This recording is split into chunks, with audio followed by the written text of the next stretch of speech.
Hello दोस्तों, स्वागत है आप सभी का डीएलएस न्यूज चैनल पर एक बार फिर से। तो आज तारीख हो गई 24 मई 2021, दिन मंडे सोमवार, और बात करेंगे आज के मुख्य समाचार और टुडे ब्रेकिंग न्यूज के इस अपडेट वीडियो में नजर डालते हैं देश भर की तमाम बड़ी खबरों पर। आज के अपडेट में अपन चर्चा करेंगे दोस्तों की कई राज्य सरकारों की तरफ से लॉकडाउन को एक बार फिर से बढ़ा दिया गया है। राजस्थान, उत्तर प्रदेश, हरियाणा सहित 8 जून तक किन किन राज्यों में लॉकडाउन बढ़ चुका है जानेंगे अपन। साथ ही कुछ राज्य सरकारें अनलॉक भी शुरू कर चुकी है, तो उसके बारे में भी मैं आपको बताऊंगा। इसके अलावा देश भर के करोड़ों बच्चों के लिए एक बड़ी खबर आई है, जानेंगे अपन। उनके माता पिता को भी ये खबर जरूर जाननी चाहिए। 12th के बोर्ड एग्जाम्स को लेकर भी अपडेट आ रहा है, और चक्रवाती तूफान को लेकर यहाँ पर गवर्नमेंट का नया अलर्ट आ चुका है। यास चक्रवाती तूफान को लेकर जो भी अपन जानेंगे, कुछ सरकार के नए नियम, नए बड़े फैसले भी आ रहे हैं। एक एक करके आज के 50 बड़ी ही इंपोर्टेंट यानी कि महत्वपूर्ण बड़ी खबरों पर नजर डालते हैं फटाफट से। बिल्कुल बने रहेगा इस वीडियो में मेरे साथ, एकदम पूरा लास्ट तक देखते रहिएगा। आप कभी ना टाइम वेस्ट किए सीधे ले चलता हूँ पहली खबर में। तो देखिए आप कि अगर इस नंबर से आपको फोन या एसएमएस आता है दोस्तों, तो सावधान हो जाइए। हमारे देश की राजधानी दिल्ली की पुलिस ने भी इसको लेकर अलर्ट किया है कि इस नंबर से फोन एसएमएस आने पर आपका बैंक खाता खाली हो सकता है। दरअसल साइबर क्राइम की घटनाएं बढ़ती जा रही हैं, और इसी कड़ी में अब जालसाज एक नया तरीका अपना रहे हैं। ये देख सकते हैं आप, दिल्ली पुलिस की तरफ से साइबर क्राइम टीम की ओर से ये ट्वीट करके लोगों को अलर्ट किया गया। ये जो एसएमएस के अंदर आप नंबर देख पा रहे ना दोस्तों, इस नंबर से अगर आपको कोई फोन एसएमएस आता है तो आप इस नंबर पर किसी भी तरह का रिप्लाई ना करें, रेस्पॉन्स ना दें। और इतना ही नहीं, ये कुछ पॉइंट्स आप देख सकते हैं कि never call on such fraud number, never download any app on their instruction, and never make even a token payment to them. कहने का मतलब ऐसे फ्रॉड वाले नंबरों पर आप कभी कॉल ना करें, और इस तरह के नंबरों से आने वाले मैसेज में कई बार ऐप की लिंक भी दी हुई होती है। तो किसी भी थर्ड पार्टी ऐप को आप लिंक के जरिए अपने मोबाइल फोन में इंस्टॉल ना करें, और ना ही इस तरह के नंबर पर दी हुई लिंक पर किसी तरह का पेमेंट इन्फॉर्मेशन डालें आप, ठीक है ना, वरना आपका बैंक खाता खाली हो सकता है, आपके साथ धोखाधड़ी हो सकती है। आप ये सोच रहे होंगे कि हाँ मैं तो समझदार हूँ, मैं तो ऐसा कुछ नहीं करता हूँ। तो मैं आपको बता दूं दोस्तों, ऐसे झांसे में आने वाले ज्यादातर लोग जो होते हैं ना, वो एजुकेटेड, शिक्षित लोग ही होते हैं, इसलिए सावधान रहें, ठीक है ना। अगली बड़ी खबर देखिए आप, बैंक खाता वालों के लिए एक नया नियम लागू होना दोस्तों की चेक से अगर आप पेमेंट करते हैं ना, तो ध्यान दीजिए 1 जून से इस बैंक के नियम बदल रहे हैं। दरअसल हमारे देश का जो सरकारी बैंक है, बैंक ऑफ बड़ौदा, वो 1 जून से इसके चेक के पेमेंट के नियमों में बदलाव करने जा रहा है। जी हाँ, दरअसल दोस्तों नया नियम जो है ना, उसके मुताबिक अगर आप 2 लाख से ज्यादा का पेमेंट चेक के जरिए करते हैं, तो अब कस्टमर को दोबारा कंफर्मेशन करना जरूरी होगा। इस प्रोसेस के कंप्लीट होने के बाद ही ट्रांजैक्शन पूरा होगा, वरना चेक कैंसिल हो जाएगा। ये देख सकते हैं बैंक ऑफ बड़ौदा की तरफ से भी इसको लेकर ट्वीट किया गया है। कहने का मतलब अब आपको 50,000 रुपए, 2 लाख रुपए या इससे ज्यादा का अगर आप चेक भरते हैं ना, तो फिर बीओबी को रिकन्फर्मेशन देना पड़ेगा। ज्यादा इन्फॉर्मेशन आप देख सकते हैं। चलिए अगली बड़ी खबर देखिए दोस्तों, चक्रवाती तूफान यास के कारण पूर्व रेलवे ने 25 ट्रेनों को रद्द कर दिया। ये पूरी लिस्ट आप देख सकते हैं किस किस ट्रेनों को इंडियन रेलवे की तरफ से रद्द किया गया है। हालांकि 19 के लगभग ट्रेनों को तो कल ही कैंसिल कर दिया था, तो आज और ट्रेनों को मिलाकर के 25 ट्रेनों को कुल मिलाकर के रद्द कर दिया। मौसम विभाग की तरफ से कुछ और अलर्ट और चेतावनी भी आ रही है इस तूफान के सक्रिय होने को लेकर और तूफान के दूसरे राज्यों की तरफ बढ़ने को लेकर, जो भी मैं आपको आगे बताऊंगा। लेकिन फिलहाल अपन नजर डालते हैं कुछ और बड़ी खबरों में। देखिए अपडेट आप, कोरोना के बीच इस कंपनी ने बड़ा ऐलान किया है, कर्मचारियों की मौत होने के बाद भी 60 साल तक पूरा वेतन मिलेगा। आवास, मेडिकल और बच्चों की पढ़ाई भी बिल्कुल फ्री रहेगी। जी हाँ, जो कोई भी लोग इस कंपनी में काम करते हैं, कंपनी कौन सी है तो आपको बता दूं दोस्तों, टाटा स्टील कंपनी की तरफ से ये बड़ी घोषणा की गई है। टाटा स्टील में जो भी कर्मचारी काम करते हैं ना, अगर उनकी खुदा न खास्ता, भगवान ना करे ऐसा हो, लेकिन अगर उन कर्मचारियों में से किसी की कोरोना के चलते जान चली जाती है ना, तो फिर उनके परिवार वालों को 60 साल तक कंपनी पूरा वेतन देगी। इसके अलावा उनके आवास और मेडिकल की व्यवस्थाएं भी करेगी, यहाँ तक कि उन बच्चों की पढ़ाई भी बिल्कुल फ्री में रखी जाएगी। तो ये वाकई में एक बहुत ही अच्छी पहल है। चलिए साथ ही अगली खबर देखिए आप, कि ये कार कंपनी दे रही है अपने ग्राहकों को खास सुविधा, 24/7 आप डॉक्टर से मुफ्त सलाह ले सकते हैं। जी हाँ, दरअसल दोस्तों एमजी मोटर्स कंपनी जो है ना, उसने डॉक्टर 24/7 प्लेटफॉर्म के साथ एक पार्टनरशिप की है, और ऐसे में एमजी के जो कस्टमर्स हैं वो डॉक्टर से 24/7 कभी भी परामर्श ले पाएंगे, ठीक है ना। साथ ही अगली खबर देखिए, फार्मर्स प्रोटेस्ट यानी कि किसान आंदोलन को लेकर अपडेट है। कांग्रेस समेत 12 विपक्षी पार्टियों का अभी भी संयुक्त किसान मोर्चा के लिए समर्थन जारी है। 26 मई को किसान भाई लोग काले दिवस के रूप में मनाने जा रहे हैं, क्योंकि इनकी मांग, डिमांड यही है दोस्तों कि कृषि कानूनों को रद्द करे, तीनों कृषि कानूनों को। तो इसके लिए 12 अपोजिशन पार्टी जो है वो किसानों के साथ हैं और देखते हैं गवर्नमेंट इस पर क्या निर्णय लेती है। मैं आपको बता दूंगा अपडेट 26 तक। फिलहाल देखिए अगली खबर कि बैंक अब पर्सनल गारंटर की परिसंपत्तियां बेचकर भी कर सकेंगे कर्ज की वसूली। गारंटी देने वालों पर भी कर्ज की अदायगी की जिम्मेदारी होती है। जी हाँ, दरअसल दोस्तों सुप्रीम कोर्ट ने एक बड़ा फैसला दिया है। जो लोग दिवालिया कानून की प्रक्रिया से बचने की जुगत कर रहे हैं उन कॉर्पोरेट घरानों के नामी लोगों के लिए सुप्रीम कोर्ट ने एक अहम फैसला सुनाते हुए कहा कि जिन किन्हीं भी लोगों ने बड़ी बड़ी कंपनियों ने अगर बैंकों से कर्ज लिया हुआ है, लोन लिया हुआ है, तो अब उनके गारंटर को पूरी लोन की राशि चुकानी पड़ेगी, वरना बैंक जो है वो उनकी पर्सनल संपत्तियां बेच करके भी कर्ज की वसूली कर पाएंगे। ये एक सुप्रीम कोर्ट का अहम फैसला है। साथ ही अगली बड़ी खबर देखिए कि ब्लैक फंगस के बाद अब हमारे देश में कोविड पीड़ित बच्चों की समस्या बहुत ज्यादा बढ़ रही है और ये हमारे देश के डॉक्टरों के लिए एक चिंता की बात है। बच्चों में बहुत ज्यादा अब कोरोना का संक्रमण फैल रहा है, जबकि आपको पता होगा कि वैज्ञानिकों का तो ये कहना है कि कोरोना की तीसरी लहर आएगी, उसमें बच्चे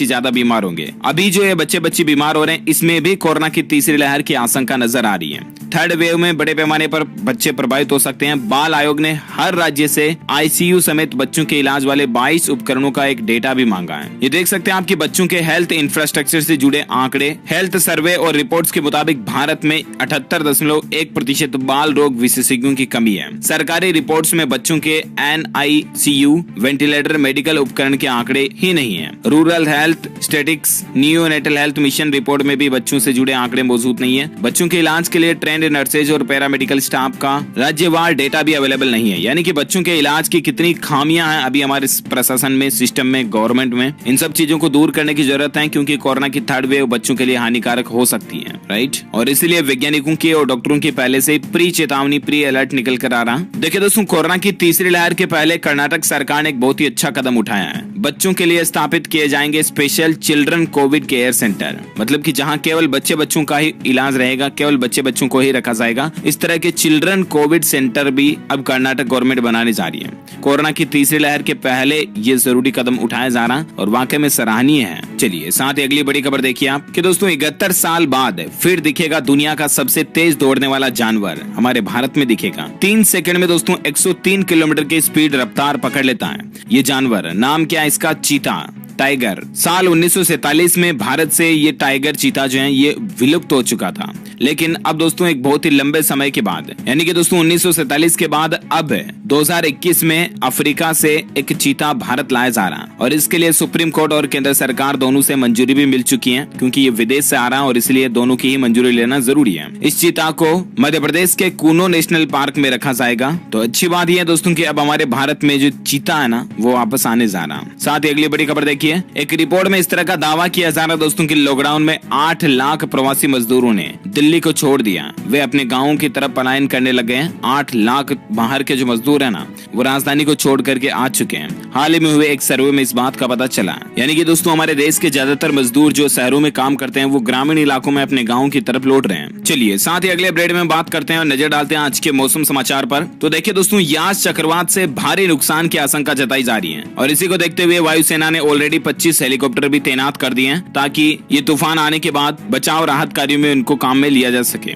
आपको बता दूं, भारतीय मौसम विज्ञान विभाग का कहना है, मौसम विभाग ने अलर्ट जारी किया कि बंगाल की खाड़ी में जो कम दबाव का क्षेत्र बन रहा है वो अब गंभीर हो रहा है और धीरे धीरे वो एक विकराल चक्रवाती तूफान का रूप ले रहा है। इस चक्रवात को यास नाम दिया गया। ये 26 मई को पश्चिम बंगाल तथा उड़ीसा तट से टकराने की संभावना है। वहीं देखिए, चक्रवात यास से निपटने के लिए सेना भी तैयार हो चुकी है और मेडिकल टीम के साथ साथ दवाइयां और राहत बचाव का सामान लेकर मौके पर मौजूद हैं। अभी दोस्तों ये जो तूफान है और भी ज्यादा खतरनाक होता जा रहा है। अब मौसम विभाग ने इसको लेकर जो चेतावनी जारी की है, नई अलर्ट है, उसके मुताबिक देखिए कुछ ही घंटों में विकराल रूप धारण करेगा यास। कल ही आपको पता होगा पीएम मोदी ने इस तूफान को लेकर एक समीक्षा की बैठक भी की। ये जो चक्रवाती तूफान है इसमें दोस्तों 155 से 165 किलोमीटर प्रति घंटे की रफ्तार से हवाएं चल सकती हैं। प्रशासन की तरफ से इस तरह का अलर्ट आ रहा है। अब ये तूफान कब तक आने की संभावना है? तो वैसे तो इसका प्रभाव 25 तारीख से शुरू हो जाएगा, लेकिन 28 तक ये चक्रवात यास जो है प्रचंड असर ले लेगा, यानी कि बहुत बड़ा विशाल बन जाएगा और उसके बाद ये पश्चिम बंगाल, उड़ीसा इन तट से टकरा सकता है। झारखंड राज्य में भी चेतावनी जारी की गई है मौसम विभाग की तरफ से। तो इन 3 राज्यों के आसपास के इलाकों में रहने वाले लोग बाग जरूर सावधान रहें और अलर्ट रहें। वहीं देखिए दोस्तों, चक्रवाती तूफान यास से लोगों को बचाव के लिए एनडीआरएफ की 5 टीमों को ऑलरेडी कलकत्ता भी रवाना कर दिया। कोलकाता में भी इसकी तबाही का खतरा है और और इसलिए उसको वहाँ पर 5 टीमों को वहाँ भेजा गया। वही वाराणसी से पश्चिम बंगाल गई एनडीआरएफ की 5 टीमें। बाबतपुर एयरपोर्ट से एयरलिफ्ट वगैरह को भी लिया गया है। तो ये कुछ प्रशासन की तैयारियां चल रही इस यास तूफान को लेकर। ओके,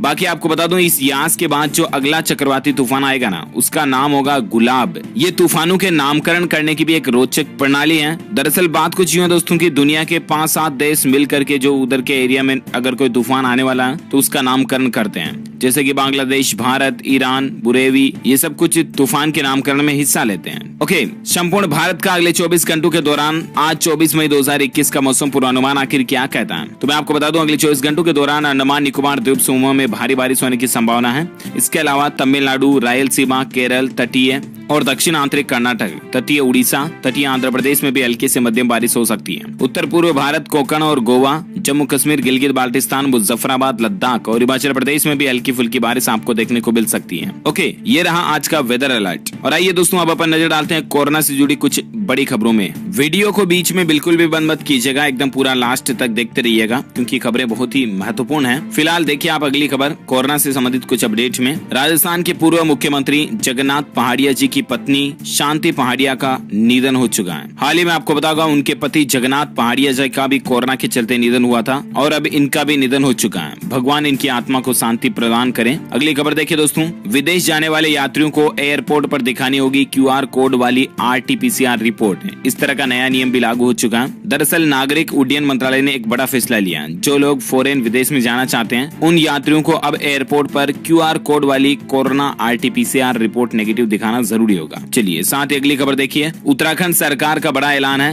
कोविड से अनाथ बच्चों को हर महीने भत्ता देने के अलावा नौकरी की व्यवस्था भी करेगी। जी हाँ दोस्तों, उत्तराखंड के मुख्यमंत्री तीरथ सिंह रावत ने जो ऐसे बच्चे जिनके माता पिता की कोरोना से मौत हो चुकी है, वे बच्चे अब इस दुनिया में अगर अनाथ हो चुके हैं तो उन बच्चों के लिए एक नई योजना की शुरुआत की है। ये आप देख सकते हैं, कल ही तीरथ सिंह रावत ने ट्वीट करके बात की जानकारी दी है कि आपकी सरकार ने तय किया कि प्रदेश के सभी ऐसे बच्चे जिन्होंने कोविड-19 महामारी से अपने माता पिता को खोया ना, उन सभी बच्चों की जिम्मेदारी अब उनको पढ़ाना लिखाना, उनके खर्चे पानी वगैरह सब की जिम्मेदारी गवर्नमेंट खुद उठाएगी। इसके लिए हम मुख्यमंत्री वात्सल्य योजना की भी शुरुआत करने जा रही है उत्तराखंड की राज्य सरकार। वाकई में सैल्यूट सरकार के इस फैसले को। और अगली खबर देखिए दोस्तों, कुछ डॉक्टरों ने ऐसे भी चौंकाने वाले खुलासे किए कि RT-PCR टेस्ट जो है ना, वही ब्लैक फंगस की बड़ी वजह बन रहा है। यानी कि कोरोना की जांच करना ही ब्लैक फंगस का एक महत्वपूर्ण कारण हो सकता है। हालांकि फिलहाल गवर्नमेंट की तरफ से ऐसा कोई ऑफिशियल अपडेट नहीं आ रहा, सिर्फ और सिर्फ देश के कुछ डॉक्टर वगैरह जो है चौंकाने वाले खुलासे कर रहे हैं, चिंता कर रहे हैं इस बात को लेकर। देखते हैं ऑफिशियली WHO की तरफ से या गवर्नमेंट ऑफ इंडिया की तरफ से ऑफिशियल क्या अपडेट आता है, मैं आपको बता दूंगा। फिलहाल देखिए आप अगली खबर, इस महामारी के चलते दोस्तों, अभी जो कोरोना महामारी चल रही है ना, इसके चलते अमेरिका और ब्राजील के बाद भारत दुनिया का तीसरा ऐसा देश बन चुका है जिसमें मौत का आंकड़ा 3 लाख के पार पहुंच चुका है। यानी कि भारत में कुल मरने वालों की संख्या आज 3 लाख से भी ज्यादा हो चुकी है। यानी कि भारत में भी कोरोना से कितनी मौतें हुई इस बात का अंदाजा आप लगा सकते हैं। साथ ही बड़ी खबर देखिए आप, उत्तर प्रदेश की मुख्यमंत्री योगी आदित्यनाथ सरकार ने बड़ा फैसला लिया। जो लोग अब कोरोना दवाओं की कालाबाजारी करेंगे ना, उनकी संपत्ति गवर्नमेंट जब्त कर लेगी। ये मुख्यमंत्री योगी का आदेश है। अभी इस कोरोना काल के दौरान जो कोई भी लोग अगर दवाइयों की, मेडिसिन की कालाबाजारी करता हुआ पकड़ा जाता ना, तो फिर आपको उनको उनकी संपत्ति गंवानी पड़ेगी। ये यूपी गवर्नमेंट का बड़ा फैसला है, वाकई में अच्छी बात है। अगली बड़ी खबर देखिए दोस्तों, कोरोना की तीसरी लहर की दस्तक शुरू हो चुकी है। राजस्थान के दौसा जिलों में 341 बच्चे कोरोना संक्रमित पाए गए, सिर्फ दौसा में। ये देखिए आप हालात। आपको पता होगा कर्नाटक में 1-2 दिन से खबरें आ रही कि 40,000 से भी ज्यादा बच्ची जो है कोरोना से संक्रमित हो चुके हैं कर्नाटक राज्य में। कितने ज्यादा हालात बिगड़ गए हैं। अभी मतलब तीसरी लहर आए या नहीं आए, कब आए, कैसे आए, कहाँ आए, आप कुल मिलाकर के अपने बच्चों को प्लीज ज्यादा सावधानी से रखें। उन्हें बिना काम घर से बाहर बिल्कुल भी ना जाने दें और बाहर की चीजें अपने बच्चों को ना खिलाएं और कुल मिलाकर के उनका स्पेशली ध्यान रखें, ठीक है ना।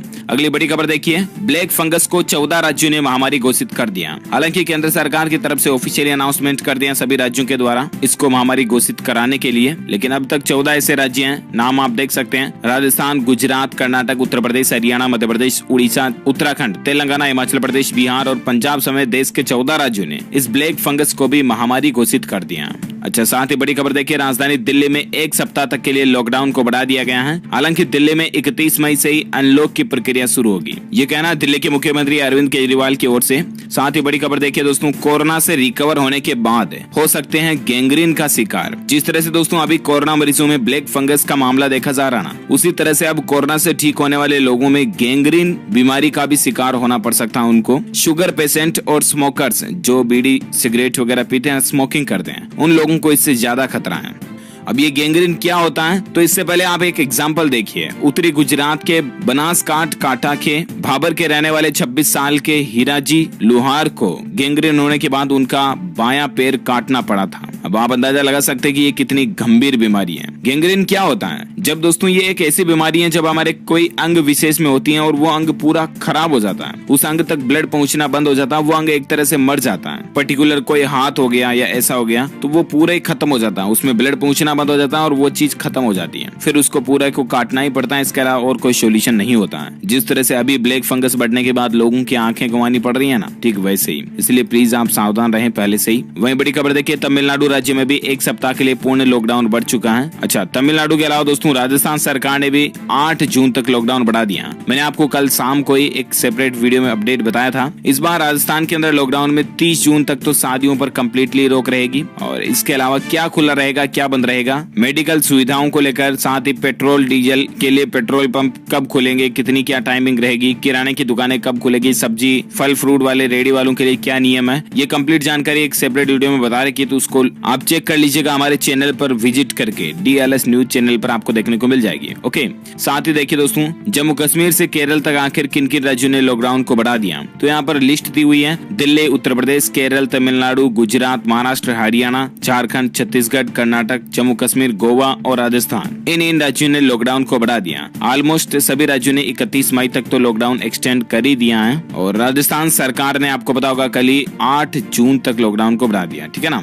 वहीं देखिए, तमिलनाडु में राज्य सरकार ने सभी जिला अधिकारियों को यह आदेश दिया कि कोरोना को रोकने के लिए घर घर सर्वे का अभियान चलाएं और इस तरह के जरूरी कदम उठाएं ताकि कोरोना पर कंट्रोल किया जा सके। वहीं भारत में एक रिकॉर्ड बनाया गया। देखिए दोस्तों, एक दिन में सबसे ज्यादा 21.23 लाख सैंपल्स की टेस्टिंग हुई। पिछले 24 घंटों में भारत में जो मतलब कोरोना की जांचें हुई ना, टेस्टिंग RT-PCR टेस्ट, वो 21,23,000 से भी ज्यादा सैंपल की जांचें की गई, और ये अपने आप में एक रिकॉर्ड तोड़ आंकड़ा है दुनिया के किसी भी देश में एक दिन में सबसे ज्यादा टेस्टिंग का। अच्छा, वहीं देखिए दोस्तों, हरियाणा राज्य में 31 मई तक लॉकडाउन बढ़ा है। उसमें इस बार ऑड इवन के आधार पर दुकानें खोलने का नियम लागू किया गया। शॉपिंग मॉल वगैरह इनको खोलने की अनुमति तो नहीं होगी, लेकिन ऑड इवन सिस्टम बोले दोस्तों तो एक दिन ये दुकानें खुलेगी और एक दिन वो दुकानें खुलेगी। इस तरह के सिस्टम से हरियाणा सरकार ने लॉकडाउन लागू किया है और लॉकडाउन को 31 मई तक बढ़ा दिया, ठीक है ना। ज्यादा जानकारी आप देख सकते हैं स्क्रीन पर। वहीं दोस्तों, मध्य प्रदेश सरकार का कहना है कि अब यहाँ पर अनलॉक की शुरुआत होने जा रही है। प्रदेश के 5 जिलों में आज से ही ढील दी जाएगी और मध्य प्रदेश सरकार अब 1 तारीख से धीरे धीरे